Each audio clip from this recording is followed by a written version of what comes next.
called his poem Letter to America.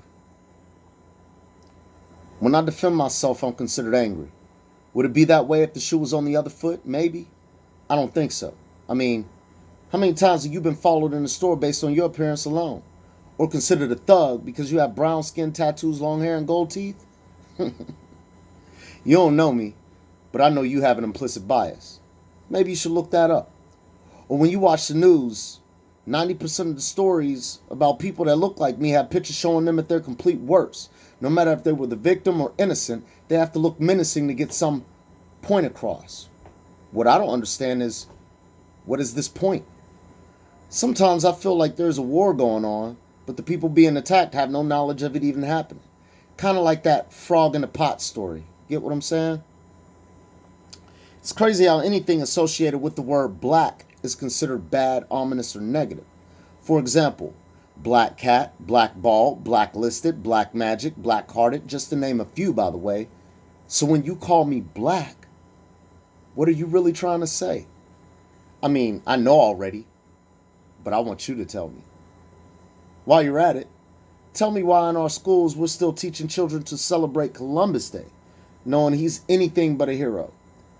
Tell me why we're still being told we all came from Africa on a boat, when you know that is not the truth.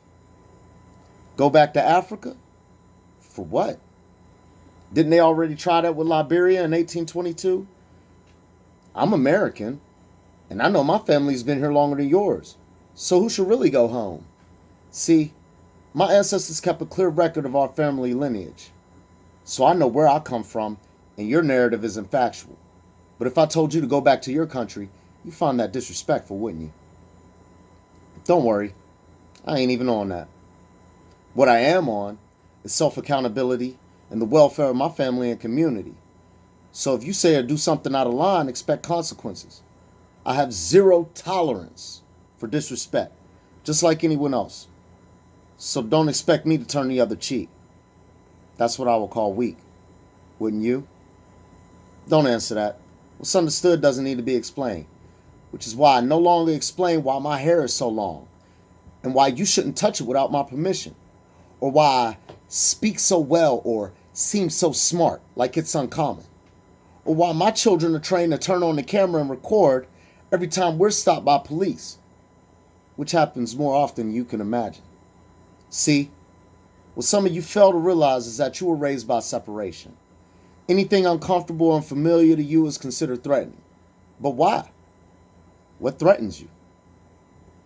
Is it the fact that my wife and I don't share the same skin tone? Is this why we get stares and angry looks every time we go places because you feel a girl like her doesn't belong with a guy like me? Or is it deeper than that? I won't elaborate. Just know that I know. Just like I know that the newest trend in America is willful ignorance. Ignorant to the fact that if it wasn't for the Muslim Sultan of Morocco, this country probably wouldn't even exist. Yet some of you hate Muslims for no apparent reason except what you were told to think. Treaty of Peace and Friendship. Oldest standing treaty in America. Actually, look it up. Ignorant to the fact that most of the food we regularly eat causes illnesses and isn't even allowed in other countries.